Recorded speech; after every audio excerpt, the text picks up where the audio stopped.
کہ اس نے بے ساختہ کعبے کی دیوار پر ان آیات کے نیچے لکھ دیا، ما ھذا کلام البشر، یہ کسی انسان کا کلام نہیں ہو سکتا۔ سورہ اخلاص کا یہ عظیم الشان اور حیرت انگیز معجزہ صرف ڈاکٹر فراز، اویس اقبال یا جان ٹرکنگ کے لیے نہیں ہے، بلکہ یہ ان تمام لوگوں کے لیے ہے، ان تمام لوگوں کے لیے کھلا پیغام ہے جن کے ذہنوں میں کوئی بھی شک موجود ہے۔ ذرا اس گہرے تعلق پر غور کریں۔ اس لفظ کا مرکزی خیال پیدائش، برتھ ہے۔ جدید بایولوجی میں ہم جانتے ہیں کہ انسانی پیدائش یعنی ایک نئی زندگی کے وجود میں آنے کے لیے بالکل 46 کروموسومز کی ضرورت ہوتی ہے انسان کے لیے۔ اور یہ کیسے بنتے ہیں؟ ہمیں بالکل 23 کروموسومز والد سے ملتے ہیں اور 23 کروموسومز والدہ سے ملتے ہیں۔ 23 ایک طرف، 23 دوسری طرف۔ فراز صاحب نے حال ہی میں میرے سورہ کوثر کے موضوع پر کچھ اعتراضات اٹھائے ہیں۔ آئیے پہلے ان کی ویڈیو کی کچھ جھلکیاں دیکھتے ہیں، پھر جواب دیتے ہیں۔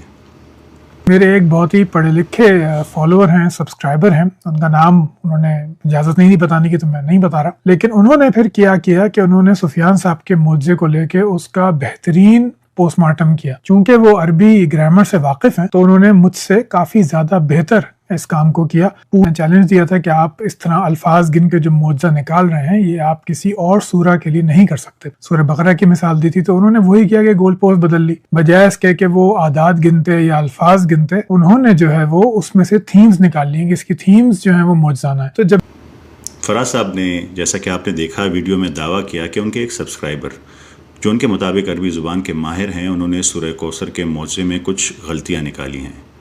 ان اعتراضات کا جواب دینے سے پہلے میں فراز صاحب کی لاجک کو 1400 سال پیچھے تاریخ کے اس دور میں لے جانا چاہتا ہوں جب عربی زبان اپنے عروج پر تھی اور اہل عرب اپنی فصاحت و بلاغت، ایلوکوینس پر غرور کیا کرتے تھے۔ تاریخ ادب یعنی عربی ادب کا ایک بہت مشہور واقعہ ہے کہ جب سورہ کوثر نازل ہوئی تو قریش نے اسے خانہ کعبہ کی دیوار پر لٹکا دیا۔ اس دور کا سب سے بڑا اور مشہور غیر مسلم عرب شاعر لبید بن ربیہ، جس کے اپنے شاہکار قصیدے یعنی معلقات کعبے کی دیواروں پر لٹکتے تھے، جب اس نے آ کر سورہ کوثر کے ان 10 الفاظ کو پڑھا تو اس کا رد عمل کیا تھا فراز صاحب؟ کیا اس نے یہ کہا کہ اس میں الف اور حمزہ کی گنتی غلط ہے؟ کیا اس نے کہا کہ اعطینہ کا ایک لفظ نہیں ہے؟ نہیں، وہ عربی زبان کا وہ پیدائشی ماسٹر تھا جس کے سامنے آج کے بڑے سے بڑے گرامر کے ماہر کی کوئی حیثیت نہیں ہے۔ وہ اس صورت کے الفاظ، اس کے توازن اور اس کی لسانی ساخت، اس کی لنگوسٹک سٹرکچر سے اس قدر حیران رہ گیا، اس قدر دنگ رہ گیا کہ اس نے بے ساختہ کعبے کی دیوار پر ان آیات کے نیچے لکھ دیا، ما ھذا کلام البشر، یہ کسی انسان کا کلام نہیں ہو سکتا۔ ذرا منطق کا استعمال کریں۔ جب 7ویں صدی کے وہ خالص اہل زبان جو عربی کے اصل موجد اور ماسٹر تھے، وہ جو اسلام کے بدترین دشمن بھی تھے، وہ اس کلام میں کوئی لنگوسٹک خامی یا غلطی نہیں نکال سکے اور اس کے کمال کے آگے جھک گئے، تو آج 14 صدیاں گزرنے کے بعد کسی انسان کا صدیوں بعد بننے والے گرامر کی رولز کی بنیاد پر اس کے اوریجنل رسم الخط میں غلطیاں نکالنا کیا مکمل طور پر غیر منطقی اور مضحکہ خیز نہیں ہے؟ ذرا انصاف سے فیصلہ کیجیے گا۔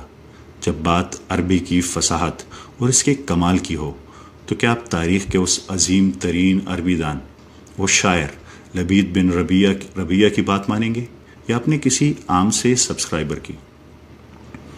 آئیے اب آپ کے نام نہاد عربی ماہر کے اعتراضات کا پوسٹ مارٹم کرتے ہیں، لیکن اس سے پہلے کہ ہم بات شروع کریں، میں فراز صاحب اور ان کے تمام فالوورز کو ایک بات بالکل واضح کر دینا چاہتا ہوں کہ میری یہ ویڈیو کسی مقابلے یا ضد کا حصہ نہیں ہے، یہ جیت ہار کا قصہ نہیں ہے۔ میرا واحد مقصد اور دل سے دعا یہی ہے کہ ہم سب کو اس سیدھے راستے کی ہدایت ملے جو دنیا اور آخرت کی کامیابی کی طرف لے جاتا ہے۔ میرے دل کے کسی بھی کونے میں آپ میں سے کسی کے لیے بھی ذرا برابر نفرت نہیں ہے۔ ہم سب مل کر سچائی کی تلاش کر رہے ہیں۔ فراز صاحب، اس سے پہلے بھی آپ نے سورہ کوثر کے معجزے پر ایک تنقیدی ویڈیو بنائی تھی اور اپنی بات ثابت کرنے کے لیے آپ نے اور ایس اقبال صاحب نے مرزا غالب کے کچھ اشعار پیش کیے، لیکن جیسا کہ ہم سب نے دیکھا، آپ نے وہاں الفاظ کی گنتی میں ہی غلطی کر دی، جس کی وجہ سے وہ اعتراض خود بخود باطل ہو گیا۔ اب آپ نے ایک نئی ویڈیو بنائی ہے جس میں آپ کے ایک سبسکرائبر نے سورہ کوثر کے موضوع پر کچھ اعتراضات اٹھائے ہیں۔ فراز صاحب، آپ اور میں، ہم دونوں اچھی طرح جانتے ہیں کہ لنگوسٹک کے اعتبار سے یہ اعتراضات کتنے کمزور ہیں۔ آپ نے کچھ اسلامی اسکالرز اور کمیٹیوں کے فتوے بھی پیش کیے تاکہ یہ ثابت کر سکے کہ مسلمان علماء بھی ان عددی معجزات کو بدعت کہتے ہیں۔ ایک ایتھیسٹ ہونے کے ناطے آپ شاید اس بات کی گہرائی نہیں سمجھ پائے کہ علماء کرام نے وہ فتوے ان باطنی فرقوں کے خلاف دیے تھے جو اعداد کی بنیاد پر اسلام کے بنیادی احکامات مثلا نماز روزہ کو بدلنے کی کوشش کرتے تھے۔ ہم یہاں کسی شرعی قانون کو نہیں بدل رہے، ہم تو اس کتاب کا وہ شاندار اسٹرکچرل اور میتھمیٹیکل کوڈ دنیا کے سامنے لا رہے ہیں، تدبر کر رہے ہیں، جو خاص طور پر آپ جیسے لوگوں کے لیے جو سائنس، میتھمیٹکس اور لاجک کو اپنا معبود مانتے ہیں۔ جہاں تک آپ کے اعتراضات کا تعلق ہے تو وہ لسانی لحاظ سے انتہائی کمزور ہیں۔ آپ کہتے ہیں کہ الف 10 بار نہیں آیا کیونکہ حمزہ الگ حرف ہے۔ یاد رکھیں، قرآنی حروف تہجی کی بنیاد 28 بنیادی حروف کانسوننٹس پر ہے۔ حمزہ عربی کے 28 بنیادی حروف کا حصہ نہیں ہے، بلکہ یہ ایک فونیٹک سٹاپ ہے جسے خلیل بن احمد نے صدیوں بعد ایجاد کیا۔ آپ نے اعتراض کیا کہ الفاظ کی گنتی غلط ہے اور آتینا کا ایک نہیں بلکہ کئی الفاظ پر مشتمل ہے۔ گرامر کے لحاظ سے اس میں فعل اور ضمیر ہے۔ ظاہری اور ساختی اسٹرکچری طور پر جب بھی آپ اسے دیکھیں گے یہ ایک ہی جڑے ہوئے لفظ یعنی ورڈ بلاک کے طور پر لکھا جاتا ہے۔ آپ کسی بھی اہل زبان عرب سے پوچھ لیں، وہ اسے دیکھنے میں ایک ہی لفظ پڑے گا۔ ہم قرآن کریم کے بنیادی رسم الخط یعنی اس کے ظاہری ساخت کی گنتی کر رہے ہیں۔ گرامر کی روح سے پانی جیسے H2 ہوتا ہے، ہائیڈروجن اور آکسیجن بھی ہائیڈروجن اور آکسیجن کا مجموعہ ہے، لیکن اپنے فزیکل اور ظاہری وجود میں وہ ایک قطرہ کہلاتا ہے، پانی کہلاتا ہے۔ بالکل اسی طرح کمپیوٹر سائنس اور ڈیٹا انالیسس میں جیسے ہمارے پاس اسپیس ڈیلیمیٹڈ اسٹرنگ کہتے ہیں، رسم عثمانی میں بھی آتینا کا ایک مکمل جڑا ہوا اور واضح ویژول بلاک ہے، ایک ہی ورڈ ہے۔ فراز صاحب، اوپر دیے گئے دلائل کی طرح آپ کے بقیہ تمام اعتراضات بھی بالکل اسی طرح انتہائی کمزور ہیں، لیکن آپ کا ایک پرانا اعتراض واقعی قابل غور تھا۔ آپ نے پوچھا تھا کہ میں سورہ بقرہ کا تھیم پر مبنی معجزہ کیوں پیش کر رہا ہوں، اسے سورہ کوثر کی طرح عددی یعنی نومیرک معجزے سے کیوں نہیں ثابت کر رہا۔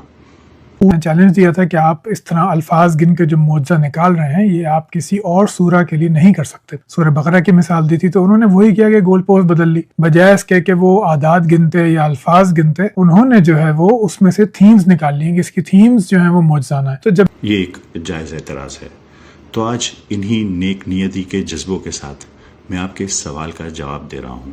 میں آپ کے سامنے ایک خالص عددی اور میتھمیٹیکل معجزہ پیش کر رہا ہوں، اور اس بار بات ہوگی سورہ اخلاص کی۔ میں اس امید کے ساتھ پیش کر رہا ہوں کہ شاید آپ اپنے تمام تر بائسنس تعصبات کی ایک طرف رکھ کر یہ محسوس کریں کہ کسی انسان کے لیے ایسی کتاب لکھنا کیا ممکن ہے۔ سورہ اخلاص کا یہ عظیم الشان اور حیرت انگیز معجزہ صرف ڈاکٹر فراز، اویس اقبال یا جان ٹرکنگ کے لیے نہیں ہے، بلکہ یہ ان تمام لوگوں کے لیے ہے، ان تمام لوگوں کے لیے کھلا پیغام ہے جن کے ذہنوں میں کوئی بھی شک موجود ہے۔ اگر آپ اپنے تمام باعث تعصبات کو ایک طرف رکھ کر اور کھلے دل سے اس پر غور کریں تو مجھے پورا یقین ہے کہ یہ سچائی آپ کی زندگی اور سوچ کو ہمیشہ کے لیے بدل کر رکھ دے گی۔ صدیوں سے دنیا بھر میں کروڑوں مسلمان سورہ اخلاص کی تلاوت کرتے آ رہے ہیں۔ یہ اسلام میں توحید کی بنیاد ہے، ایک مختصر لیکن انتہائی طاقتور صورت جو اللہ کی وحدانیت کا اعلان کرتی ہے۔ لیکن کیا ہو اگر میں آپ کو بتاؤں کہ ان خوبصورت عربی الفاظ کے پیچھے ایک ایسی میتھمیٹیکل ترتیب چھپی ہے جو اس قدر کمال اور متوازن ہے کہ کسی انسانی دماغ کے لیے اس کی تخلیق کرنا ناممکن ہے۔ آئیے سورہ اخلاص کو صرف روحانیت کی نظر سے نہیں بلکہ اعداد، نومیرک اور سیمیٹری کے زاویے سے دیکھتے ہیں۔ سب سے پہلے حروف یعنی ورڈز، لیٹرز کو گنتے ہیں۔ اگر ہم اس سورت کی ظاہری ساخت کا جائزہ لیں تو سورہ اخلاص میں کل 47 حروف یا لیٹرز ہیں۔ چونکہ 47 ایک طاق یعنی اوڈ عدد ہے، اس لیے اس کا بالکل ایک درمیانی نقطہ سینٹر بنتا ہے۔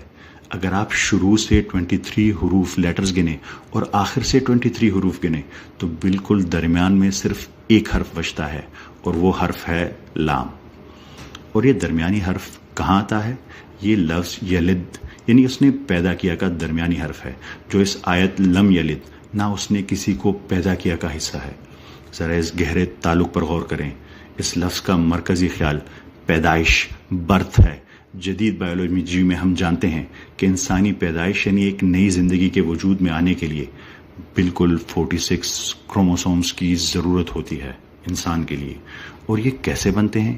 ہمیں بالکل 23 کروموسومز والد سے ملتے ہیں اور 23 کروموسومز والدہ سے ملتے ہیں. 23 ایک طرف، 23 دوسری طرف، اور ان کا ملاپ اس لفظ پر ہوتا ہے جس کا مطلب ہی پیدائش ہے. یہ ایک ایسی بایولوجیکل حقیقت ہے جو آج کے جدید دور میں دریافت ہوئی، لیکن اس کا عکس 1400 سال پہلے نازل ہونے والی سورت کے حروف کی گنتی میں بالکل واضح ہے. یہ توازن صرف حروف تک محدود نہیں ہے، لیٹرز تک محدود نہیں ہے. آئیے مکمل الفاظ کو دیکھتے ہیں. اگر ہم اس درمیانی حرف لام کو اپنا ترازو کا مرکز مان لیں تو پوری صورت ایک مکمل توازن میں آ جاتی ہے. اس درمیانی حرف کے دائیں جانب کتنے مکمل الفاظ ہیں؟ بالکل 7 الفاظ. اور بائیں جانب کتنے مکمل الفاظ ہیں؟ بالکل 7 الفاظ. اب ذرا اور گہرائی میں چلتے ہیں اور حرکات یعنی زبر، زیر، پیش کو دیکھتے ہیں جن سے یہ الفاظ پڑھے جاتے ہیں. درمیانی لام کے دائیں جانب بالکل 16 حروف ایسے ہیں جن پر حرکات، کوئی نہ کوئی حرکات موجود ہیں، یعنی زبر، زیر، پیش. اور بائیں جانب بھی بالکل 16 حروف ایسے ہیں جن پر حرکات موجود ہیں. آپ سوچ سکتے ہیں کہ شاید یہ کوئی اتفاق ہو، لیکن آئیے ان 16 حرکات کو الگ الگ گنتے ہیں. یہ توازن کسی سرجری کی طرف بالکل درست ہے، بالکل پریسائز ہے. پہلے زبر گنتے ہیں. دائیں جانب بالکل 10 زبر ہیں اور بائیں جانب بھی بالکل 10 زبر. اب پیش گنتے ہیں. دائیں جانب بالکل 6 پیش ہیں اور بائیں جانب بھی بالکل 6 پیش ہیں. لیکن زیر کا کیا؟ پوری سورہ اخلاص میں صرف ایک زیر ہے، صرف ایک. اور وہ کہاں رکھی گئی ہے؟ وہ بالکل اسی درمیانی نقطے پر موجود لام کے عین نیچے ہے جو لفظ یلد کا حصہ ہے. یہ زیر وہ مرکزی نقطہ ہے جس پر پوری سورت کا وزن اور توازن قائم ہے. آخر میں کلاسک عربی میں ہر حرف کی ایک عددی قیمت ہوتی ہے جسے نومیریکل ویلیو کہتے ہیں، جسے ابجد کا نظام کہتے ہیں. اگر ہم اپنے مرکز کے دائیں جانب موجود ہر ایک حرف کی ابجدی قیمت کو، ویلیو کو آپس میں جمع کریں تو ان کا مجموعہ 198 بنتا ہے. اور گیس کریں بائیں جانب موجود حروف سے کیا بنے گا؟ بائیں جانب موجود حروف کی ابجدی قیمتوں کو جمع کریں تو ان کا مجموعہ بھی ایگزیکٹ 198 بنتا ہے. آئیے اس ساری بات کا خلاصہ کرتے ہیں. مرکز میں ایک ایسا لفظ ہے جس کا مطلب پیدائش ہے، برتھ ہے. 23 حروف دائیں، 23 حروف بائیں، جو انسانی پیدائش کے لیے درکار کروموسوم کا بالکل عین عکس ہے. 7 الفاظ دائیں، 7 الفاظ بائیں. دائیں طرف 10 زبر اور 6 پیش، بائیں طرف بھی بالکل 10 زبر اور 6 پیش. حروف ابجد کی قیمتیں دونوں طرف بالکل 198 پر متوازن، بیلنسڈ. اور صرف ایک زیر جو اس پورے چیپٹر کے بالکل ریاضیاتی مرکز، ایگزیکٹ میتھمیٹیکل سینٹر پر موجود ہے. فراز صاحب، آپ چونکہ خدا کے وجود سے انکاری ہیں اور سائنس، منطق اور کائنات میں رینڈم چانسز یعنی پروبیبلٹی پر یقین رکھتے ہیں، تو میں آپ کی منطق اور عقل کے سامنے آج یہ سوال رکھتا ہوں، میتھمیٹکس اور پروبیبلٹی کا وہ کون سا اصول ہے جو یہ ماننے کی اجازت دیتا ہے کہ ایک انسان جس نے کبھی اسکول یا یونیورسٹی نہ دیکھی ہو، جو 1400 سال پہلے عرب کے ریگستان میں کھڑا ہو کر زبانی کلام کر رہا ہو، کیا وہ اچانک بولتے ہوئے اتفاقاً رینڈملی ایک ایسا بے عیب میتھمیٹیکل خاکہ تیار کر سکتا ہے؟ ایک ایسا خاکہ جس میں مستقبل کی جدید بایولوجی کا عکس ہو، گرامر کا کامل توازن ہو، ہر زبر، زیر اور پیش ریاضی کے حساب سے لاکڈ ہو، پرفیکٹ ہو، پریسائز ہو، حروف ابجد کا ٹوٹل ایک ترازو کی طرح برابر ہو، اور اس کے ساتھ ساتھ وہ انسانی تاریخ کا سب سے فصیح و بلیغ کلام بھی ہو؟ فراز صاحب، آپ بھی جانتے ہیں کہ اتنے سارے میتھمیٹیکل اور سائنٹیفک فیکٹرز کا بیک وقت ایک ہی چھوٹی سی صورت میں جمع ہو جانا کسی بھی پروبیبلٹی کے حساب سے ناممکن ہے، امپاسبل ہے. 0% چانس ہے کہ یہ خود بخود ہو گیا ہو یا کسی انسان نے کر دیا ہو 1400 سال پہلے. یہ کوئی ایپوفینیا یا زبردستی کا پیٹرن نہیں ہے، یہ ایک واضح اور ناقابل تردید انٹیلیجنٹ ڈیزائن ہے فراز صاحب. اور جہاں ڈیزائن ہوتا ہے وہاں ایک ڈیزائنر کا ہونا لازمی ہے. یہ اس ڈیزائنر، اس خالق کا کلام ہے جسے آپ اس کائنات میں تلاش کر رہے ہیں، اور وہ آپ کو اس کتاب میں پکار رہا ہے. قرآن کریم ہمیں اس کلام پر تدبر کرنے کا حکم دیتا ہے. یہ ساری ریسرچ اس تدبر کی ایک چھوٹی سی کوشش ہے جو ہم اپنی محدود صلاحیتوں کے ساتھ آپ تک پہنچا رہے ہیں، ورنہ کامل علم تو صرف اللہ ہی کا ہے. میں آپ کو بھی دعوت دیتا ہوں کہ ایک بار بنا کسی تعصب کے اس قرآن کریم پر تدبر کیجیے. مجھے یقین ہے کہ آپ کے اندر ایک واضح تبدیلی آئے گی اور آپ کا دل حق کی گواہی دے گا. میں امید کرتا ہوں کہ آپ اس پر ایک کھلے ذہن کے ساتھ ضرور غور کریں گے. آپ سب کے وقت کا اور توجہ کا بہت بہت شکریہ. اللہ حافظ.